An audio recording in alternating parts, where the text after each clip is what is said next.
Tell me, how was about Lucy's character that attracted you to that, and how did you prepare for that role?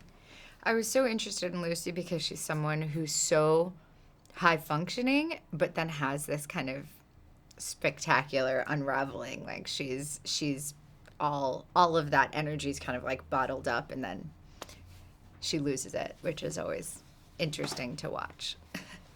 And then how did you prepare? Because I understand you went to NASA, you talked to astronauts.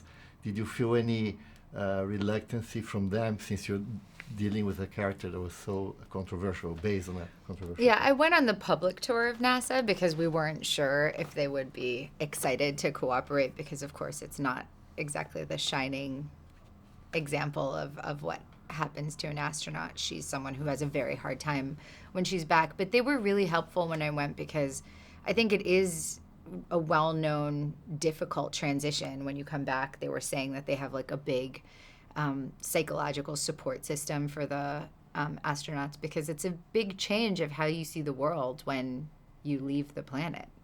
So how do you think that affects someone being out of space back to Earth?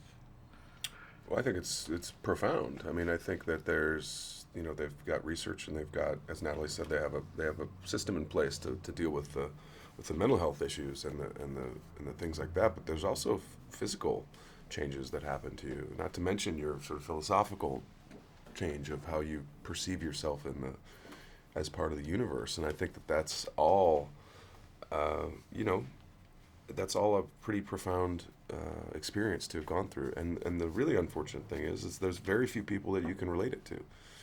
It's not like, oh, I lost my job and I'm worried about my kid or this thing that millions of people have to deal with every day. This is the kind of thing that maybe 10 people a year get to do. So, and some of them don't speak English, and some of them you can't really talk to anyway. So it's an interesting take, and I think that the way Noah handled it in the film is really interesting.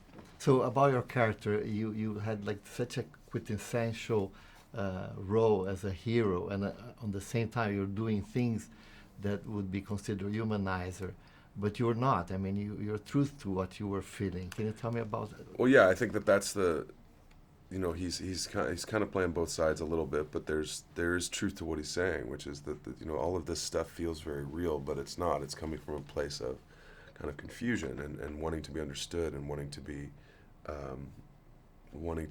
part of something that you feel a part of, but you're not sure how to make that and how to re-engage with what it is, your life on Earth.